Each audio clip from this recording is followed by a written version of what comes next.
ಭಾಗವಹಿಸಿದ್ದ ಶ್ರೀ ಶರಣಗೌಡ ಇನಾಮದಾರ, ಶ್ರೀ ರಾಜ ವೆಂಕಟಪ್ಪ ನಾಯಕ, ಶ್ರೀ ದತ್ತಾತ್ರೇಯ ಅವರಾದಿ, ಶ್ರೀ ಶಿವಮೂರ್ತಿ ಸ್ವಾಮಿ ಅಳವಂಡಿ, ಶ್ರೀ ಮಠಮಾರಿ ನಾಗಪ್ಪ, ಶ್ರೀ ನಾರಾಯಣರಾವ್ ಕನಿಹಾಳ, ಶ್ರೀ ಹಕೀಕತ್ ರಾವ್ ಚಿಟಗುಪ್ಪಕರ, ಶ್ರೀ ಚಂದ್ರಶೇಖರ ಪಾಟೀಲ್, ಶ್ರೀ ರಾಮಾಚಾರ್, ಡಾಕ್ಟರ್ ಚರ್ಚಿಹಾಳ್ ಮಠ, ಶ್ರೀ ರಾಮಚಂದ್ರ ವೀರಪ್ಪ, ಶ್ರೀ ಕಪ್ತಪ್ಪ ಬೇಳೆ, ಶ್ರೀ ವಿ ಪಾಟೀಲ್, ಶ್ರೀ ವಿ ಬಿಡ್ಡಪ್ಪ, ಶ್ರೀ ಅಮರ್ ಸಿಂಗ್ ರಾಥೋಡ್ ಮುಂತಾದ ಎಲ್ಲ ಹೋರಾಟಗಾರರ ತ್ಯಾಗ ಬಲಿದಾನ ಅವಿಸ್ಮರಣೀಯ. ಇಂತಹ ಅಸಂಖ್ಯಾತ ಹೋರಾಟಗಾರರಿಗೆ ನನ್ನ ಹೃತ್ಪೂರ್ವಕವಾದಂಥ ಧನ್ಯವಾದಗಳನ್ನು ಅರ್ಪಿಸುತ್ತೇನೆ. ಕಲ್ಯಾಣ ಕರ್ನಾಟಕವು ಸಾಹಿತ್ಯ, ಕಲೆ, ಸಂಸ್ಕೃತಿ, ಧಾರ್ಮಿಕ ಸುಧಾರಣೆ ಮೊದಲಾದ ಕ್ಷೇತ್ರಗಳಲ್ಲಿ ಇಡೀ ದೇಶಕ್ಕೆ ಬೆಳಕು ಚೆಲ್ಲಿದಂತಹ ಶ್ರೇಷ್ಠ ವ್ಯಕ್ತಿಗಳನ್ನು ಜಗತ್ತಿಗೆ ನೀಡಿದೆ.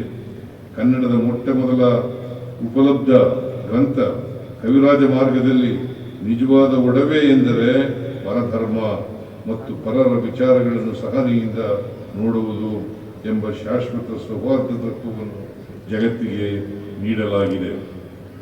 ವಿಶ್ವಗುರು ಸಾಂಸ್ಕೃತಿಕ ನಾಯಕ ಬಸವಣ್ಣನವರ ನೇತೃತ್ವದ ಶರಣ ಚಳುವಳಿಯ ಇದೇ ಪುಣ್ಯಭೂಮಿಯಲ್ಲಿ ನಡೆದಿತ್ತು ಎಂಬುದು ಇಡೀ ಜಗತ್ತು ಹೆಮ್ಮೆ ಪಡುವ ಸಂಗತಿಯಾಗಿದೆ. ಉದಾತ್ತ ಪರಂಪರೆಗೆ ನಾಂದಿ ಹಾಡಿದ್ದ ಅಸಂಖ್ಯಾತ ಅನುಭಾವಿಗಳು, ಅವಧೂತರು, ಆರೂಢರು, ಸೂಫಿ ಸಂತರ ಕರ್ಮಭೂಮಿ ಇದು.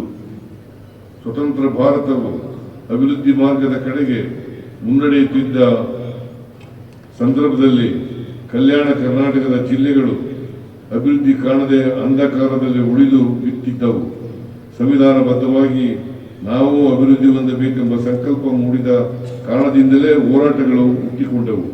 ಹಿಂದುಳಿದಿದ್ದ ಈ ಭಾಗವನ್ನು ಅಭಿವೃದ್ಧಿ ಮಾಡಬೇಕೆಂಬ ಉದ್ದೇಶದಿಂದ ಸನ್ಮಾನ್ಯ ದಿವಂಗತ ಡಾಕ್ಟರ್ ಧರ್ಮಸಿಂಗ್ರವರ ನೇತೃತ್ವದ ಸಮಿತಿಯು ವರದಿ ಆಧರಿಸಿ 1990ರಲ್ಲಿ ಹೈದರಾಬಾದ್ ಕರ್ನಾಟಕ ಅಭಿವೃದ್ಧಿ ಮಂಡಳಿಯನ್ನು ಸ್ಥಾಪಿಸಲಾಯಿತು. ಅಭಿವೃದ್ಧಿ ಸಾಧ್ಯವಾಗಬೇಕಾದರೆ ವಿಶೇಷ ಸ್ಥಾನಮಾನದ ಅಗತ್ಯವಿದೆ ಎಂದು ಈ ಭಾಗದ ಹೋರಾಟಗಾರರು ನಿರಂತರವಾಗಿ ಹೋರಾಟ ನಡೆಸಿದ್ದರು. ಕೇಂದ್ರದ ಅಟಲ್ ಬಿಹಾರಿ ವಾಜಪೇಯಿಯವರ ನೇತೃತ್ವದ ಸರ್ಕಾರವು ಕಲ್ಯಾಣ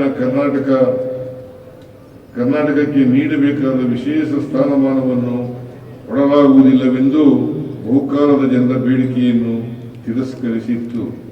ಆದರೆ ಪ್ರಾದೇಶಿಕ ಅಸಮಾನತೆಯನ್ನು ಹೋಗಲಾಡಿಸದೆ ದೇಶದ ಸಮಗ್ರ ಹಾಗೂ ಸುಸ್ಥಿರ ಅಭಿವೃದ್ಧಿ ಸಾಧ್ಯವಿಲ್ಲ ಎಂಬುದನ್ನು ಅರಿತ ಡಾಕ್ಟರ್ ಮನಮೋಹನ್ ಸಿಂಗ್ ಅವರ ನೇತೃತ್ವದ UPA ಸರ್ಕಾರವು ಸಂವಿಧಾನಕ್ಕೆ ತಿದ್ದುಪಡಿ ತಂದು ಆರ್ಟಿಕಲ್ 371J ಅನ್ನು 1/1/2013ರಿಂದ ಜಾರಿಗೆ ಬರುವಂತೆ ಅಧಿಸೂಚನೆಯನ್ನು ಹೊರಡಿಸಿತು.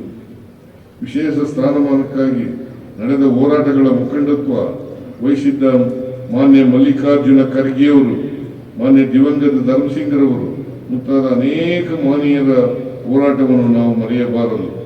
ಹೋರಾಟದಿಂದ ತಕ್ಷಣಕ್ಕೆ ಸಿಕ್ಕ ಫಲ ನಮ್ಮ ಕಣ್ಣ ಮುಂದಿದೆ. 2013ರಲ್ಲಿ ಸಂವಿಧಾನಕ್ಕೆ ತಿದ್ದುಪಡಿ ತಂದು ವಿಶೇಷ ಸ್ಥಾನಮಾನ ನೀಡಿದ ನಂತರ ಇದುವರೆಗೆ ವಿವಿಧ ಇಲಾಖೆಗಳಲ್ಲಿ 1,19,923 ಹುದ್ದೆಗಳನ್ನು ನೇರ ನೇಮಕಾತಿಗೆ ಗುರುತಿಸಿದ್ದು 84,620 ಹುದ್ದೆಗಳನ್ನು ಭರ್ತಿ ಮಾಡಲಾಗಿದೆ. ಇದೀಗ ಒಳ ಮೀಸಲಾತಿ ವಿಚಾರವನ್ನು ಬಗೆಹರಿಸಿರುವುದರಿಂದ ಖಾಲಿ ಇರುವ ಹುದ್ದೆಗಳನ್ನು ಹಂತ ಹಂತವಾಗಿ ಭರ್ತಿ ಮಾಡಲು ಉದ್ದೇಶಿಸಿದ್ದೇವೆ. KKRDBಗೆ 2013-14 ಸಾಲಿನಿಂದ 25-26 ಸಾಲಿನವರೆಗೆ ಸರ್ಕಾರದಿಂದ 24,780 ಕೋಟಿ ರುಗಳಷ್ಟು ಅನುದಾನ ಹಂಚಿಕೆಯಾಗಿದೆ. ಇದುವರೆಗೆ 14,000 ಕೋಟಿ ರುಗಳಿಗಿಂತ ಹೆಚ್ಚಿನ ಅನುದಾನ ವೆಚ್ಚ ಮಾಡಲಾಗಿದೆ. 41,103 ಕಾಮಗಾರಿಗಳು ಕೈಗೆತ್ತಿಕೊಂಡಿದ್ದು 32,985 ಕಾಮಗಾರಿಗಳನ್ನು ಪೂರ್ಣಗೊಳಿಸಿದ್ದು 8,188 ಕಾಮಗಾರಿಗಳು ವಿವಿಧ ಹಂತದ ಪ್ರಗತಿಯಲ್ಲಿವೆ. ನಮ್ಮ ಸರ್ಕಾರವು ಶಿಕ್ಷಣ, ಆರೋಗ್ಯ ಮತ್ತು ಮೂಲಭೂತ ಸೌಕರ್ಯಗಳಿಗೆ ಆದ್ಯತೆ ನೀಡುತ್ತದೆ. 2023-24ರಿಂದ ಬಿಡುಗಡೆಯಾದ ಅನುದಾನಗಳಲ್ಲಿ ರಸ್ತೆ ಮತ್ತು ಸಂಪರ್ಕ ವ್ಯವಸ್ಥೆಗೆ ಶೇಕಡ 50ರಷ್ಟು, ಇನ್ನಿತರ ಮೂಲಸೌಕರ್ಯಗಳಿಗೆ ಶೇಕಡ 11ರಷ್ಟು ಹಾಗೂ ಶಿಕ್ಷಣ ಮತ್ತು ಆರೋಗ್ಯ ವಲಯಕ್ಕೆ ಶೇಕಡ 39ರಷ್ಟು ಹಣವನ್ನು ವಿನಿಯೋಗಿಸಲಾಗಿದೆ. ಕೆಕೆಆರ್ಡಿಬಿಗೆ ಪ್ರಶಸ್ತ 2025-26ನೇ ಸಾಲಿಗೆ 5,000 ಕೋಟಿ ರೂಗಳನ್ನು ಒದಗಿಸಿ ನುಡಿದಂತೆ ನಡೆಯುವ ಸರ್ಕಾರ ಎಂಬುದನ್ನು ಸಾಬೀತುಪಡಿಸಿದೆ. ಡಾಕ್ಟರ್ ಅಜಯ್ ಧರ್ಮ್ ಸಿಂಗ್ ಅವರ ಅಧ್ಯಕ್ಷತೆಯ ಮಂಡಳಿಯು ಸಿದ್ಧಪಡಿಸಿದ್ದ ಕ್ರಿಯಾ ಯೋಜನೆಗೆ ಅನುಮೋದನೆ ದೊರೆತಿದ್ದು ಕಾಮಗಾರಿಗಳು ಆರಂಭವಾಗುತ್ತಿವೆ. 371 ಜೆ ಸ್ಥಾನಮಾನ ದೊರೆತ ನಂತರ ತಾಂತ್ರಿಕ, ವೈದ್ಯಕೀಯ ಶಿಕ್ಷಣ ಹಾಗೂ ಇನ್ನಿತರ ಪದವಿ ಹಾಗೂ ವೃತ್ತಿಪರ ಶಿಕ್ಷಣ ಸಂಸ್ಥೆಗಳಲ್ಲಿ ಶೇಕಡ 70ರಷ್ಟು ಸ್ಥಾನಗಳನ್ನು ಮತ್ತು ರಾಜ್ಯದ ಉಳಿದ ಭಾಗಗಳಲ್ಲಿ ಶೇಕಡ 8ರಷ್ಟು ಸ್ಥಾನಗಳನ್ನು ಈ ಭಾಗದ ಅಭ್ಯರ್ಥಿಗಳಿಗೆ ಮೀಸಲಿಡಲಾಗಿದೆ. ಇದರ ಪರಿಣಾಮ 2014-15ರಿಂದ 2024ರ ಶೈಕ್ಷಣಿಕ ಸಾಲಿನವರೆಗೆ 10,000ಕ್ಕೂ ಹೆಚ್ಚು ವಿದ್ಯಾರ್ಥಿಗಳು ವೈದ್ಯಕೀಯ, 31,000ಕ್ಕೂ ಹೆಚ್ಚು ವಿದ್ಯಾರ್ಥಿಗಳು ಇಂಜಿನಿಯರಿಂಗ್ ಕಾಲೇಜುಗಳಲ್ಲಿ ಪ್ರವೇಶ ಪಡೆದಿದ್ದಾರೆ. ಇದಲ್ಲದೆ 12,000ಕ್ಕಿಂತ ಹೆಚ್ಚಿನ ವಿದ್ಯಾರ್ಥಿಗಳು ದಂತ ವೈದ್ಯಕೀಯ, ಹೋಮಿಯೋಪತಿ, ಕೃಷಿ ಸಂಬಂಧಿತ, ಬಿ ಫಾರ್ಮಸಿ ಕೋರ್ಸುಗಳು ಮುಂತಾದವುಗಳಿಗೆ ಮೀಸಲಾತಿ ಸೌಲಭ್ಯದಿಂದ ಉನ್ನತ ಶಿಕ್ಷಣ ಪಡೆಯಲು ಸಾಧ್ಯವಾಗಿದೆ. ಡಾಕ್ಟರ್ ನಂಜುಂಡಪ್ಪ ಸಮಿತಿಯ ವರದಿಯ ಅನುಷ್ಠಾನದಿಂದಾಗಿ ಹಿಂದುಳಿದ ತಾಲೂಕುಗಳಲ್ಲಿ ಆಗಿರುವ ಸುಧಾರಣೆಗಳು ಹಾಗೂ ಪ್ರಾದೇಶಿಕ ಅಸಮಾನತೆಯನ್ನು ಹೋಗಲಾಡಿಸಲು ಕೈಗೊಳ್ಳಬೇಕಾದ ಕ್ರಮಗಳ ಕುರಿತು ಪ್ರೊಫೆಸರ್ ಗೋವಿಂದ ರಾವ್ ಅವರ ಅಧ್ಯಕ್ಷತೆಯಲ್ಲಿ ಸಮಿತಿ ರಚಿಸಲಾಗಿದೆ. ಸದರಿ ಸಮಿತಿಯು ವರದಿ ಸಲ್ಲಿಸಿದ ಕೂಡಲೇ ಸಾಧಕ ಬಾಧಕಗಳನ್ನು ಪರಿಶೀಲಿಸಿ ಅಗತ್ಯ ಕ್ರಮಗಳನ್ನು ಕೈಗೊಳ್ಳಲಾಗುವುದು. ಕಲ್ಯಾಣ ಕರ್ನಾಟಕ ಭಾಗದಲ್ಲಿ ಈ ವರ್ಷ ಹೆಚ್ಚಿನ ಮಳೆಯಾಗಿದ್ದರಿಂದ ಒಂದೆಡೆ ಅಣೆಕಟ್ಟೆಗಳು ಭರ್ತಿಯಾದರೆ ಇನ್ನೊಂದೆಡೆ ಅತಿವೃಷ್ಟಿಯಿಂದ ಬೆಳೆಗಳಿಗೆ ಹಾನಿಯಾಗಿದೆ.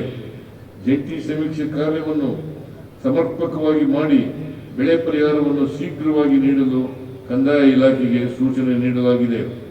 ನಮ್ಮ ಸರ್ಕಾರ ಇದುವರೆಗೆ ಸುಮಾರು 1 ಲಕ್ಷ ಕೋಟಿ ರೂಪಾಯಿಗಳನ್ನು ಗ್ಯಾರಂಟಿ ಯೋಜನೆಗಳಿಗೆ ವಿನಿಯೋಗಿಸಿದೆ.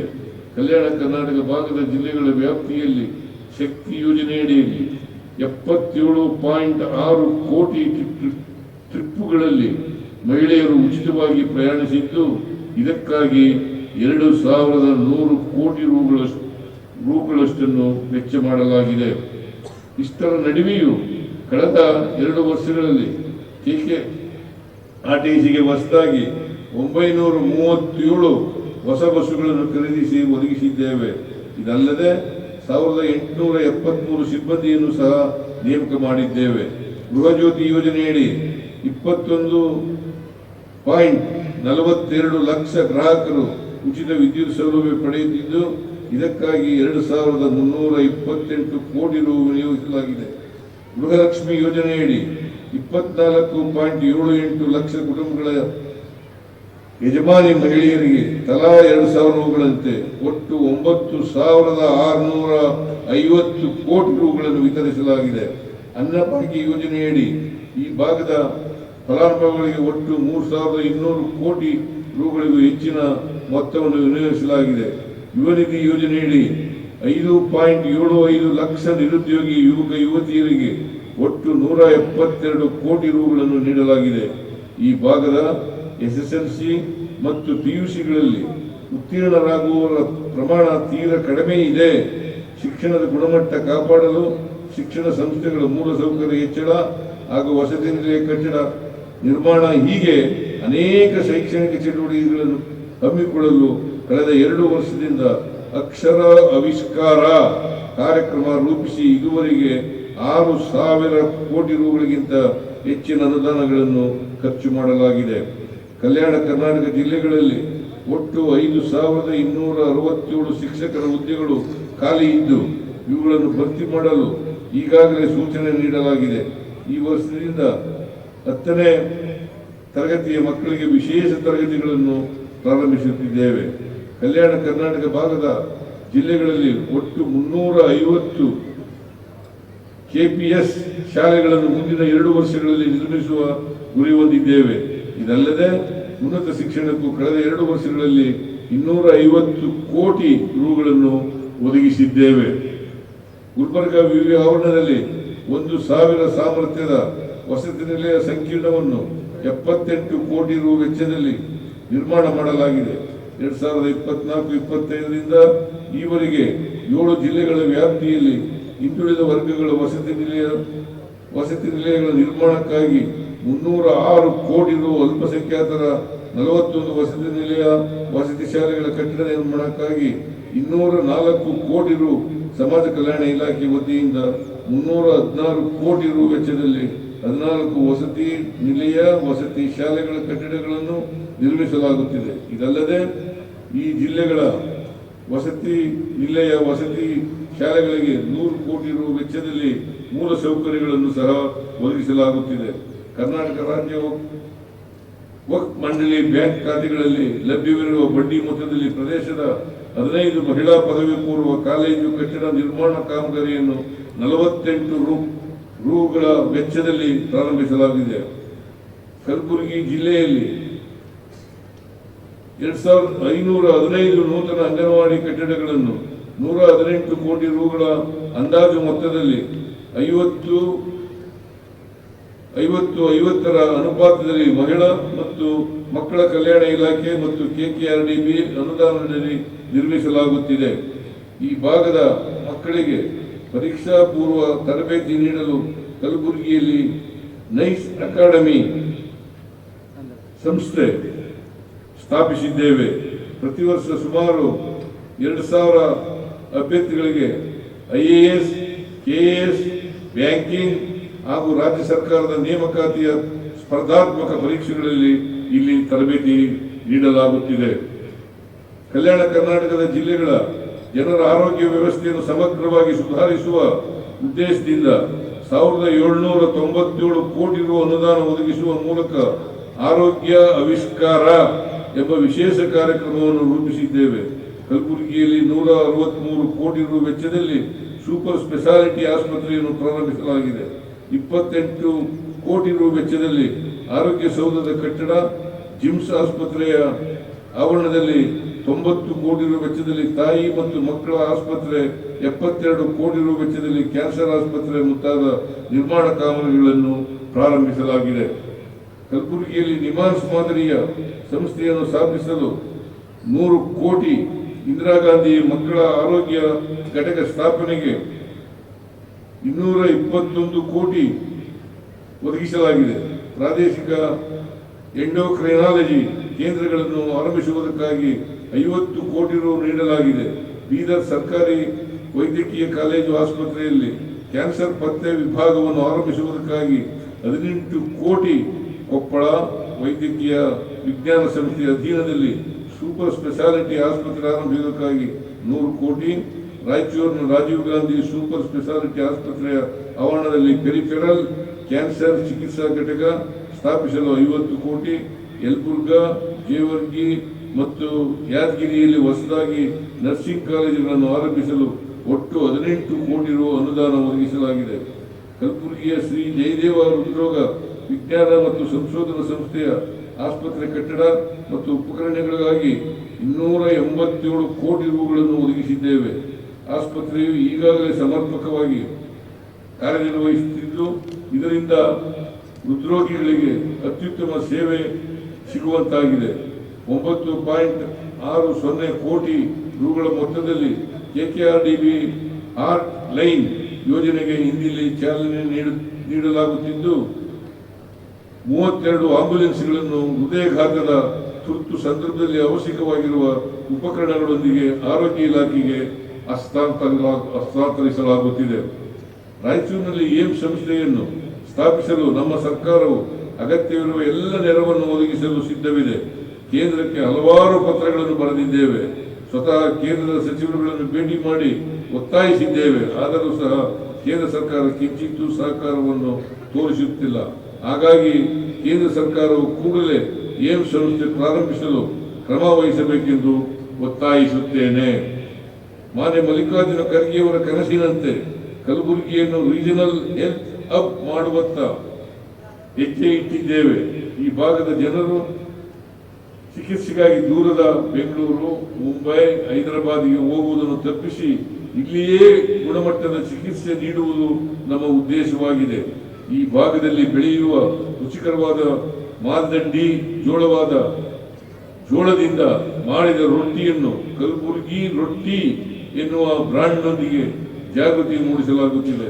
ಕಲಬುರಗಿ ಜಿಲ್ಲೆಯಲ್ಲಿ 100ಕ್ಕೂ ಅಧಿಕ ರೊಟ್ಟಿ ಮಾಡುವ ಯಂತ್ರಗಳನ್ನು ಮಹಿಳೆಯರಿಗೆ ಮತ್ತು ಮಹಿಳಾ ಸ್ವಸಹಾಯ ಸಂಘದವರಿಗೆ ಸಬ್ಸಿಡಿ ರೂಪದಲ್ಲಿ ನೀಡಲಾಗಿದೆ. ಹೊರ ರಾಜ್ಯ ಸೇರಿದಂತೆ ವಿದೇಶಗಳಿಗೆ ಸಹ ಮಾರುಕಟ್ಟೆಯನ್ನು ವಿಸ್ತರಿಸಲು ಆನ್ಲೈನ್ ಮುಖಾಂತರ ವೇದಿಕೆ ಸೃಜಿಸಲಾಗಿದೆ. ಕೃಷಿ ಕ್ಷೇತ್ರದಲ್ಲಿ ತಂತ್ರಜ್ಞಾನದ ಏಕೀಕರಣ ಅಗತ್ಯವಿರುವುದರಿಂದ ಕಲಬುರಗಿಯಲ್ಲಿ ಅಗ್ರಿ ಟೆಕ್ ವೇಗವರ್ಧಕ ಕೇಂದ್ರವನ್ನು ಸ್ಥಾಪಿಸಲು ಉದ್ದೇಶಿಸಲಾಗಿದೆ. ಕೊಪ್ಪಳ ಜಿಲ್ಲೆಯ ಕನಕಗಿರಿ ವಿಧಾನಸಭಾ ಕ್ಷೇತ್ರದ ವ್ಯಾಪ್ತಿಯಲ್ಲಿ ತೋಟಗಾರಿಕೆ ಟೆಕ್ ಪಾರ್ಕಿನ ಅಭಿವೃದ್ಧಿಗಾಗಿ 8.05 ಕೋಟಿ ರು ಅನುದಾನವನ್ನು ಒದಗಿಸಲಾಗಿದೆ. ಕಲ್ಯಾಣ ಕರ್ನಾಟಕದ ಜಿಲ್ಲೆಗಳಲ್ಲಿ ಹೈನುಗಾರಿಕೆಯನ್ನು ಉತ್ತೇಜಿಸಲು ನಮ್ಮ ಸರ್ಕಾರವು 10 ಕೋಟಿ ರು ಅನುದಾನವನ್ನು ಪ್ರಥಮ ಹಂತದಲ್ಲಿ ನೀಡಲು ತೀರ್ಮಾನಿಸಿದೆ. ಕಲಬುರಗಿ, ಬೀದರ್ ಮತ್ತು ಯಾದಗಿರಿ ಜಿಲ್ಲೆಗಳ ಸಹಕಾರಿ ಹಾಲು ಉತ್ಪಾದಕರ ಸಂಘಗಳ ಒಕ್ಕೂಟ ನಿಗಮದಿಂದ ಆಧುನೀಕೃತ ಡೈರಿ ಯೋಜನೆಯಡಿ ಕಲಬುರಗಿಯಲ್ಲಿ 50 ಕೋಟಿ ರು ವೆಚ್ಚದಲ್ಲಿ ಮೆಗಾ ಡೈರಿ ಸ್ಥಾಪಿಸಲಾಗುತ್ತಿದೆ. ಇದರಿಂದ ಈ ಪ್ರದೇಶದ 3 ಜಿಲ್ಲೆಗಳ 25,000 ಕೃಷಿ ಕುಟುಂಬಗಳ 1.5 ಲಕ್ಷ ಜನರಿಗೆ ಅನುಕೂಲವಾಗುವ ನಿರೀಕ್ಷೆ ಇದೆ. ಕಲಬುರಗಿ ಜಿಲ್ಲೆಯ ಚಿತ್ತಾಪುರ ತಾಲೂಕಿನ ಕೆರೆ ತುಂಬಿಸುವ ಕಾಮಗಾರಿ, ಜೇವರ್ಗಿ ತಾಲೂಕಿನ ಬಾಂದಾರ ನಿರ್ಮಾಣ ಕಾಮಗಾರಿ, ಸೇಡಂ ತಾಲೂಕಿನ ಕಾಚೂರು ಗ್ರಾಮದ ಹತ್ತಿರ ಏತ ನೀರಾವರಿ ಯೋಜನೆ, ರಾಯಚೂರು ಜಿಲ್ಲೆ ಮಾನವಿ ತಾಲೂಕಿನ ಕುರುಡಿ ಕೆರೆ ತುಂಬಿಸುವ ಕಾಮಗಾರಿಗಳಿಗೆ ಒಟ್ಟು 480 ಕೋಟಿ ರೂಪಾಯಿಗಳ ಅನುದಾನವನ್ನು ಒದಗಿಸಲಾಗಿದೆ. ಕಲಬುರಗಿ ಜಿಲ್ಲೆಯ ಆಳಂದ ತಾಲೂಕಿನ ಕಂಡಾಳ, ಮಟಕಿ, ನಿರಗುಡಿ, ಪಡಸಾವಳಿ, ಬಸಂತವಾಡಿ, ನಿಂಬರ್ಗ ಮುಂತಾದ ಕಡೆ ನಾಲೆ, ಕಿರು ಸೇತುವೆಗಳ ನಿರ್ಮಾಣಕ್ಕಾಗಿ 47 ಕೋಟಿ ರುಗಳ ಕಾಮಗಾರಿಗೆ ಆಡಳಿತಾತ್ಮಕ ಅನುಮೋದನೆ ನೀಡಲಾಗಿದೆ. ಈ ಯೋಜನೆಯಿಂದ 3,687 ಎಕರೆ ಭೂಮಿಗೆ ನೀರಾವರಿ ಸೌಲಭ್ಯ ದೊರೆಯಲಿದೆ. ಕಾಮಗಾರಿಗಳನ್ನು ಶೀಘ್ರವಾಗಿ ಅನುಷ್ಠಾನ ಮಾಡಲು ಸೂಚಿಸಲಾಗಿದೆ. ಕಲಬುರಗಿ ಜಿಲ್ಲೆಯ ಚಿತ್ತಾಪುರ ತಾಲೂಕಿನ ತೆಲಂಗಾಣ ಗಡಿ ಫುಟ್ಪಾತ್ ಗೋಸ್ಲಾ ರಾಜ್ಯ ಹೆದ್ದಾರಿ ಕಾಗಿನಾ ನದಿಗೆ ಅಡ್ಡಲಾಗಿ ಸೇತುವೆ ನಿರ್ಮಾಣ ಕಾಮಗಾರಿಯನ್ನು 53 ಕೋಟಿ ರು ಅಂದಾಜು ಮೊತ್ತದಲ್ಲಿ ಕೈಗೆತ್ತಿಕೊಳ್ಳಲಾಗಿದೆ. ಕಾನೂನು ಸುವ್ಯವಸ್ಥೆಗೂ ಮತ್ತು ಅಭಿವೃದ್ಧಿಗೂ ನೇರ ಸಂಬಂಧ ಇರುವಂತೆ ಹಸಿರಿಗೂ ಅಭಿವೃದ್ಧಿಗೂ ಸಂಬಂಧವಿದೆ. ಆದ್ದರಿಂದ ಕಲ್ಯಾಣ ಕರ್ನಾಟಕ ಪ್ರದೇಶದ ಜಿಲ್ಲೆಗಳಲ್ಲಿ ಅರಣ್ಯ ಪ್ರದೇಶ ಅಭಿವೃದ್ಧಿಗಾಗಿ ಹಸಿರು ಪಥ ಯೋಜನೆ ಮೂಲಕ ನೆಡುತೋಪುಗಳು, ಟ್ರೀ ಪಾರ್ಕ್ಗಳ ನಿರ್ಮಾಣ ಮತ್ತು ರಸ್ತೆಯ ಇಬ್ಬರಿಗಳಲ್ಲಿ ಸಸಿ ನೆಡುವ ಯೋಜನೆಗಳಿಗಾಗಿ 25-26ನೇ ಸಾಲಿನಲ್ಲಿ 100 ಕೋಟಿ ರು ಒದಗಿಸಿದ್ದೇವೆ. ರಾಜ್ಯ ಸರ್ಕಾರ ಜಾರಿಗೆ ತಂದಿರುವ ನೂತನ ಕೈಗಾರಿಕೆ ನೀತಿ 2025-30ರಲ್ಲಿ ಕಲ್ಯಾಣ ಕರ್ನಾಟಕ ಭಾಗದಲ್ಲಿ ಕೈಗಾರಿಕಾ ಅಭಿವೃದ್ಧಿಗಾಗಿ ವಿಶೇಷ ಸವಲತ್ತುಗಳನ್ನು ಕಲ್ಪಿಸಲಾಗಿದೆ. ಈ ಭಾಗದ ಸೂಕ್ಷ್ಮ ಕೈಗಾರಿಕೆಗಳಿಗೆ 40%, ಸಣ್ಣ ಕೈಗಾರಿಕೆಗಳಿಗೆ 35% ಹಾಗೂ ಮಧ್ಯಮ ಬೃಹತ್ ಕೈಗಾರಿಕೆಗಳಿಗೆ 30% ಬಂಡವಾಳ ಸಹಾಯಧನ ನೀಡುವುದರ ಜೊತೆಗೆ ಮುದ್ರಾಂಕ ಶುಲ್ಕ, ವಿದ್ಯುತ್ ತೆರಿಗೆ ವಿನಾಯಿತಿ ಮತ್ತು ಇನ್ನಿತರ ಪ್ರೋತ್ಸಾಹಗಳನ್ನು ನೀಡುವ ಮೂಲಕ ಈ ಪ್ರದೇಶದಲ್ಲಿ ಉದ್ಯೋಗ ಸೃಷ್ಟಿಗೆ ಒತ್ತು ನೀಡಲಾಗಿದೆ. ಕಲಬುರಗಿಯ ನಂದೂರ ಕೆಸರಟಗಿ ಕೈಗಾರಿಕಾ ಪ್ರದೇಶ 2ನೇ ಹಂತದಲ್ಲಿ trade infrastructure for export scheme ರಡಿ 17 ಕೋಟಿ ರು ವೆಚ್ಚದಲ್ಲಿ 6.5 ಎಕರೆಗಳಲ್ಲಿ ಪ್ಲಗ್ ಅಂಡ್ ಪ್ಲೇ ಕಟ್ಟಡ ನಿರ್ಮಾಣ, 37 ಎಕರೆಗಳಲ್ಲಿ ವಿದ್ಯುನ್ಮಾನ ಉತ್ಪನ್ನಗಳ ತಯಾರಿಕೆ ಕೈಗಾರಿಕೆ, 49 ಎಕರೆಗಳಲ್ಲಿ ರಾಸಾಯನಿಕ ಮತ್ತು ಅನಿಲ ಕೈಗಾರಿಕೆಗಳು, 5.5 ಎಕರೆಗಳಲ್ಲಿ ಫುಡ್ ಪಾರ್ಕ್, 5 ಎಕರೆಗಳಲ್ಲಿ ಸುಸ್ಥಿರ ಪಾರ್ಕ್ಗಳನ್ನು ಸ್ಥಾಪಿಸಲಾಗುತ್ತಿದೆ. ಕಲಬುರಗಿಯ ಕಬನೂರ ಕೈಗಾರಿಕಾ ಪ್ರದೇಶದ 3ನೇ ಹಂತದಲ್ಲಿನ 20 ಎಕರೆ ಜಾಗದಲ್ಲಿ ಆಟೋಮೊಬೈಲ್ ವಾಹನಗಳ ದುರಸ್ತಿ ಮತ್ತು ಸಂಬಂಧಪಟ್ಟ ಎಲ್ಲ ವೃತ್ತಿಗಳ ಸುಮಾರು 400 ಸೂಕ್ಷ್ಮ ಮತ್ತು ಸಣ್ಣ ಕೈಗಾರಿಕೆ ಘಟಕಗಳಿಗೆ ಒಂದೇ ಸೂರಿನಡಿ ಸ್ಥಳಾವಕಾಶ ಕಲ್ಪಿಸುವ ಉದ್ದೇಶದಿಂದ auto and general engineering cluster ಸ್ಥಾಪಿಸಲಾಗುತ್ತಿದೆ. ಬೆಂಗಳೂರು ಹೊರತುಪಡಿಸಿ ಇತರ ನಗರಗಳಲ್ಲಿಯೂ ನಾವೀನ್ಯತೆ ಮತ್ತು ಉದ್ಯಮಶೀಲತೆಯನ್ನು ಉತ್ತೇಜಿಸಲು 1,000 ಕೋಟಿ ರು ವೆಚ್ಚದಲ್ಲಿ ಸ್ಥಳೀಯ ಆರ್ಥಿಕ ಆಕ್ಸಿಲರೇಟರ್ ಕಾರ್ಯಕ್ರಮವನ್ನು ಪ್ರಾರಂಭಿಸಲಾಗುವುದು. ಇದಕ್ಕೆ ಪ್ರಸಕ್ತ ಸಾಲಿನಲ್ಲಿ 200 ಕೋಟಿ ರು ಅನುದಾನವನ್ನು ಒದಗಿಸಲಾಗಿದೆ. ಈ ಕಾರ್ಯಕ್ರಮಗಳಿಂದ ರಾಜ್ಯಾದ್ಯಂತ 5 ಲಕ್ಷ ಹೊಸ ಉದ್ಯೋಗ ಸೃಷ್ಟಿಸುವ ಗುರಿ ಇದೆ. ಇತ್ತೀಚಿನ ವರ್ಷಗಳಲ್ಲಿ ಕಲ್ಯಾಣ ಕರ್ನಾಟಕ ಪ್ರದೇಶವು ತನ್ನ ಸ್ಟಾರ್ಟ್ಅಪ್ ಪರಿಸರ ವ್ಯವಸ್ಥೆಯಲ್ಲಿ ಗಮನಾರ್ಹ ಬೆಳವಣಿಗೆಯನ್ನು ಕಂಡಿದೆ. ಈಗ 120ಕ್ಕೂ ಹೆಚ್ಚು ಸಕ್ರಿಯ ಸ್ಟಾರ್ಟ್ಅಪ್ಗಳಿಗೆ ಕಲಬುರಗಿ ನೆಲೆಯಾಗಿದೆ. ಇದರಿಂದಾಗಿ ಈ ಭಾಗದ ಪ್ರತಿಭಾವಂತರ ವಲಸೆಯನ್ನು ತಡೆಯಲು ತಕ್ಕಮಟ್ಟಿಗೆ ಸಾಧ್ಯವಾಗಿದೆ. 2030ರ ವೇಳೆಗೆ 500ಕ್ಕೂ ಹೆಚ್ಚು ಸ್ಟಾರ್ಟ್ಅಪ್ಗಳನ್ನು ಸ್ಥಾಪಿಸಲು ಕ್ರಮ ಕೈಗೊಳ್ಳುತ್ತಿದ್ದೇವೆ. ಇಲ್ಲಿನ ವಿದ್ಯಾರ್ಥಿಗಳಿಗೆ ಉದ್ಯೋಗದ ಸಮಸ್ಯೆ ಇರಬಾರದು ಎಂಬ ಉದ್ದೇಶದಿಂದ ನಮ್ಮ ಸರ್ಕಾರವು ಉದ್ಯೋಗಾಧಾರಿತ ಶಿಕ್ಷಣಕ್ಕೆ ಅತಿ ಹೆಚ್ಚಿನ ಆದ್ಯತೆಯನ್ನು ನೀಡುತ್ತಿದೆ. ಜಿಟಿಟಿಸಿ ಬಹು ಕೌಶಲ್ಯಾಭಿವೃದ್ಧಿ ಕೇಂದ್ರವನ್ನು ವಿಟಿಯು ಸಹಯೋಗದೊಂದಿಗೆ ಕೊಪ್ಪಳ ಜಿಲ್ಲೆಯ ತಳಕಲ್ಲ ಮತ್ತು ಕಲಬುರಗಿಯಲ್ಲಿ ತಲಾ 120 ಕೋಟಿ ರು ವೆಚ್ಚದಲ್ಲಿ ಸ್ಥಾಪಿಸಲಾಗುತ್ತಿದೆ. 60 ಕೋಟಿ ರು ವೆಚ್ಚದಲ್ಲಿ ಕಂಪ್ಲಿ, ರಾಯಚೂರು, ಸಿಂಧನೂರ ಮತ್ತು ಜೇವರ್ಗಿ ತಾಲೂಕುಗಳಲ್ಲಿ ಜಿಟಿಟಿಸಿ ಕೇಂದ್ರಗಳನ್ನು ಸ್ಥಾಪಿಸುತ್ತಿದ್ದೇವೆ. ಕಲಬುರಗಿ ಜಿಲ್ಲೆಯ ಸೇಡಂನಲ್ಲಿರುವ ಸರ್ಕಾರಿ ಐಟಿಐಯನ್ನು 25 ಕೋಟಿ ರು ಅನುದಾನದಲ್ಲಿ ಅಂತಾರಾಷ್ಟ್ರೀಯ ಗುಣಮಟ್ಟಕ್ಕೆ ಉನ್ನತೀಕರಿಸುತ್ತಿದ್ದೇವೆ. ಸಣ್ಣ ಕೈಗಾರಿಕೆಗಳ ಅಭಿವೃದ್ಧಿಗಾಗಿ ಹೆಚ್ಚಿನ ವಿಡಿಯೋಗಳಿಗೆ ಪ್ರತಿಧ್ವನಿ ಯೂಟ್ಯೂಬ್ ಚಾನೆಲ್ ಸಬ್ಸ್ಕ್ರೈಬ್ ಮಾಡಿ, ಬೆಲ್ ಐಕಾನ್ ಕ್ಲಿಕ್ ಮಾಡಿ.